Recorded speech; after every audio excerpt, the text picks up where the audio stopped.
5 years ago. It's been 5 years since he heard that damn story. Wait, the young boy cried. Jimmy's father turned, smiling. Yes, son, the father replied. You forgot to tell me a story, the 5-year-old responded matter-of-factly. His father turned back to the bed in which his son lay, eagerly awaiting a story. You're right, Jim. I did, didn't I? Well, no time to waste. He walked back to his son's bed. What kind of story tonight? Fantasy? Adventure? Action? Scary story, the boy cried out. His dad looked confused at Jim for a moment. Are you sure you're ready for a scary story, buddy? Yeah, I'm a big kid, remember? You said so at my birthday party. The child began counting on his fingers. 6 days ago, he said, holding up 7 fingers. You are 5, I guess so, replied the father, giving a slight chuckle. The young boy got comfortable as the father began to speak. It was a dark and stormy night. This very night, he said, pointing to the storm that raged on outside. A bad man that had done bad things broke out of prison. He had unfinished business to do before he could stop. The man walked to the house of his ex-wife. His son raised his hand as if he was in class. Yes, son? Daddy, what's an ex-wife? The boy's father did not want to explain this to his son, so he simply said, You'll learn when you're older. Anyway, when the bad man got to the house, he unlocked the door with the key the woman had given him long ago. He walked in to see her, passed out drunk on the couch, and slowly pulled the shiv he made in prison. He walked up to the sleeping body of the woman who betrayed him.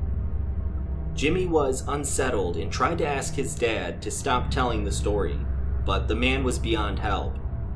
He put the sharpened handle of a comb to the face of this woman. No, not a woman, a traitor. He knew he could stab out her eyes and make her suffer, like he did in prison, for the attempted murder of the man she cheated on him with.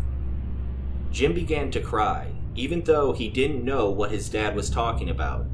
But his father didn't notice his only son, wailing from the unsettling demeanor of his father, and continued the story. He knew he had to be quick, though.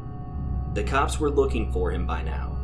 So he slit her throat and watched as she bolted awake and began to gurgle, gasping for air, until she eventually stopped moving. The man walked around the house, and in the kitchen, he saw her new husband, half awake, getting a midnight snack.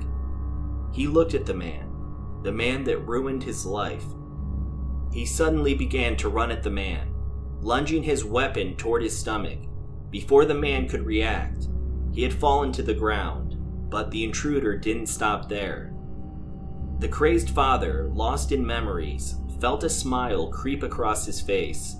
No, it would not end in him bleeding out. He couldn't get that mercy, and he had to die by his hand. So he stabbed him over and over and over, until he was just a pool of blood, with chunks of meat and bones mixed in. That was when he heard a baby crying. He walked up the staircase into what looked like a child's room. Slowly, but cautiously, he walked towards the source of the noise. It was a baby, not 2 weeks old, and slowly he picked him up. He dropped his makeshift knife and cooed to the baby.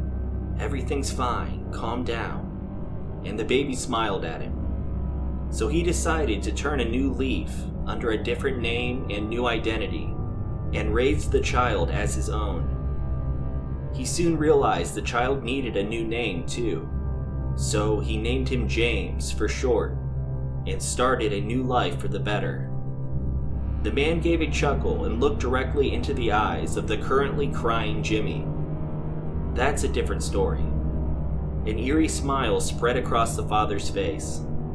The boy was crying so hard that the father finally took notice and hugged the boy. No, bud, don't cry. It's only a story. Stories aren't true. The father, back to normal, wiped the boy's tears, but the boy couldn't stop. Jimmy had become a cautious and distant kid since he heard that story. He has been preparing for 6 months now. He is going to find out who that sick fucker was, or if they exist. Jimmy grabbed his stuff, including a month's worth of junk food and 25 mini water bottles, all packed in a backpack. Jim crept into his father's room to check if he was asleep. Sure enough, he was fast asleep. His radio buzzed lightly, and he heard a slight whisper from his best friend. "All clear?" Allison asked through the static. "Yep, out like a light," Jimmy responded. Then he left. He didn't know when he would get back. He just knew he had to find the proof. Proof that his father was a murderer.